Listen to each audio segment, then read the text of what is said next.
मैं सौरभ कुमार का रुख कर लेती हूँ। सौरभ, सीधा आपके पास आ रहे हैं। गया से आप मौजूद हैं। जीतन मांझी ही है, लेकिन फिर भी 3 लोकसभा चुनाव हार गए जीतन राम मांझी। इस बार क्या स्थिति, सर्वजीत कितना मजबूत है उनके सामने?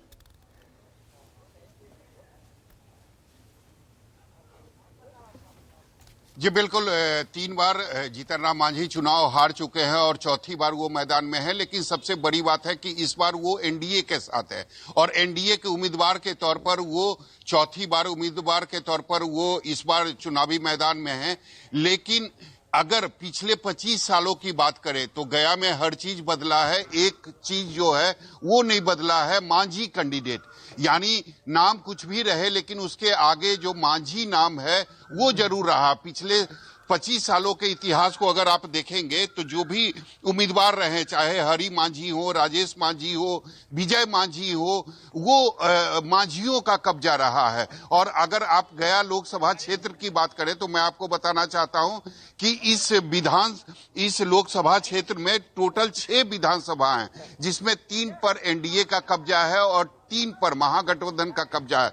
तो निश्चित तौर पर हमारे साथ कुछ वोटर भी हैं, उनसे भी बात करेंगे। सर ये बताइए, आपने वोट कर दिया? तो दिमाग में क्या चल रहा था जब आप वोट करने के लिए आए? तो मुद्दा क्या था, क्या मन में चल रहा? विकास का मुद्दा था। विकास का मुद्दा। लेकिन जीतन राम मांझी 3 बार चुनाव हार चुके हैं, ये चौथी बार वो मैदान में है। तो वो तो बीजेपी ने है। बीजेपी, हाँ। मतलब उम्मीदवार का चेहरा सामने नहीं आ रहा, सीधा आप ऊपर देख रहे हैं। बस हम लोग विकास चाहिए और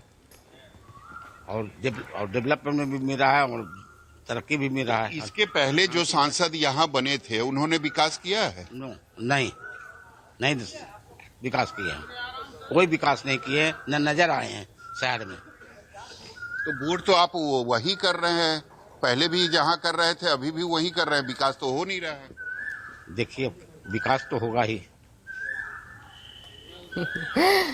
सर ये बताइए, वोट देने आए हैं आप, मन में क्या चल रहा है? कुछ मुद्दा? अभी कुछ नहीं हम कर सकते। थोड़ा स्क्रीन कुछ और भी सही लोग नहीं हैं, आ उनसे रहा। भी बात हम करेंगे। दोबारा सर, ये बताइए, सौरभ आपके पास आप आते वोट करने हैं, आए हैं, क्लैरिटी नहीं है, हम दोबारा कोशिश करते हैं जुड़ने की, फिर आपके पास आते हैं। लेकिन बिहार के लिए फिर सच साबित हो रहा है कि न विकास पर न किसी अन्य बात पर वोट पड़ेगा तो जात पर। ये बिहार की त्रासदी और है, सच है।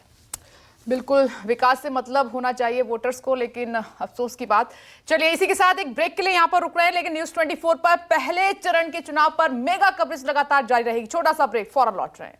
कर लेते हैं। लोकसभा चुनाव में पहले चरण का मतदान लगातार जारी है। सुबह 7 बजे से वोटिंग की शुरुआत हो चुकी थी। 21 राज्यों की 102 सीटों पर यह मतदान हो रहा है, जिसमें महाराष्ट्र की 5 और आगे आपको बता दें कि एमपी की 6 सीटों पर वोटिंग है। तमिलनाडु की सभी 39 सीटों पर वोटिंग है। कमलनाथ ने परिवार के साथ वोट कास्ट कर दिया है। छिंदवाड़ा प्रत्याशी नकुल नाथ ने भी वोट डाला है। तो लगातार जो हॉट सीट है और वहां पर दिग्गज अपनी शक्ति का इस्तेमाल कर रहे हैं, वोट कास्ट कर रहे हैं। आरएसएस प्रमुख मोहन भागवत ने वोट कास्ट कर दिया है। इधर कमलनाथ और उनके बेटे ने वोट कास्ट कर दिया है और पी चिदम्बरम ने भी अपना वोट कास्ट कर दिया है। आगे जैसे जैसे तमाम दिग्गज वोट कास्ट करेंगे, पहली तस्वीर आपको दिखाएंगे। और हर बूथ पर, जैसा कि हमने आपको कहा था कि मेगा कवरेज न्यूज़ 24 की जारी है और हमारे तमाम सहयोगी सुबह से ही वहां पर मौजूद हैं। कैराना से राजीव रंजन, मुजफ्फरनगर कैराना से राजीव रंजन हमारे साथ मौजूद हैं। कैराना आपको लिए चलेंगे। संजीव त्रिवेदी मुजफ्फरनगर से, कुमार